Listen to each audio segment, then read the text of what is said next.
حضرات کی بھی تقریر و تاثرات ہے۔ اس کتاب پہ تاثرات کے لیے حضرت مولانا خالد سیف اللہ رحمانی صاحب کے اس موقع پر ایک خط آیا ہے۔ میں اس تاثرات اور اس خط کے پیش کرنے کے لیے جامعہ کے سیکرٹری مولانا رضوان الدین صاحب فاروقی سے درخواست کرتا ہوں کہ تشریف لائے اور مولانا خالد سیف اللہ رحمانی صاحب کے تاثرات کو پیش فرمائے۔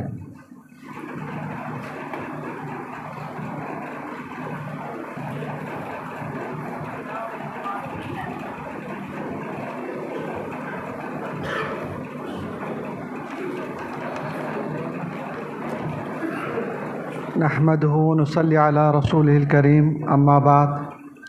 محترم صدر جلسہ، مہمانان کرام اور قدیم و جدید ابنائے کاشف اور عزیز طلباء، آج مجھے حضرت مولانا خالد سیف اللہ رحمانی صاحب صدر All India Muslim Personal Law Board کی جانب سے جو حرف تبریک آیا، مجھے وہ پیش کرنے کے لیے یہاں مدعو کیا گیا۔ حضرت مولانا لکھتے ہیں حرف تبریک میں، حضرت مولانا محمد سعید احمد خان صاحب نے ناموافق اور ناسازگار حالات میں جامعہ اسلامیہ کاشف العلوم کی شکل میں دین و ملت کی ترقی کا جو پودا لگایا تھا اور اسے عزم و عمل کے پانی سے سینچا تھا،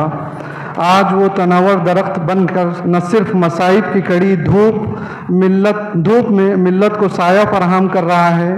بلکہ یہ پیغام بھی دے رہا ہے کہ جو ہو ذوق یقین پیدا تو کٹ جاتی ہے زنجیریں۔ جامعہ اسلامیہ کاشف العلوم کے ذمہ داران بالخصوص حضرت مولانا عبدالوحید حلیمی صاحب اور رابطہ ادب اسلامی کے مقامی ذمہ دار،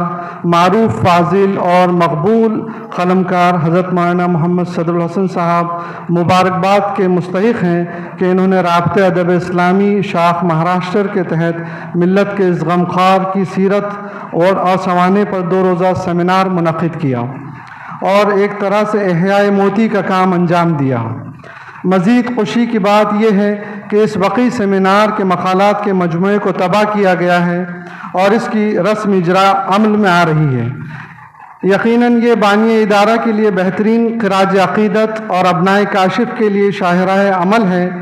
جس سے ان کو ملت کے لیے درد مندی، ایثار و قربانی اور کچھ کر گزرنے کے لیے جذبہ و حوصلے کی دولت ملے گی، اور وہ نہ صرف مہاراشٹر بلکہ پورے ملک میں اپنی خدمات کے زرعی نقوش ثبت کر سکیں گے،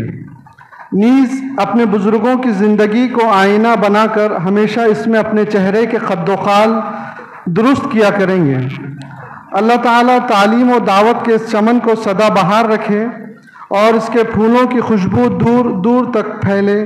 ربنا تقبل منا انک انت السمیع العلیم، بتاریخ 26 صفر 1445 ہجری مطابق 13 سپٹمبر 2023، خالد سیف اللہ رحمانی، صدر All India Muslim Personal Law Board. شکریہ۔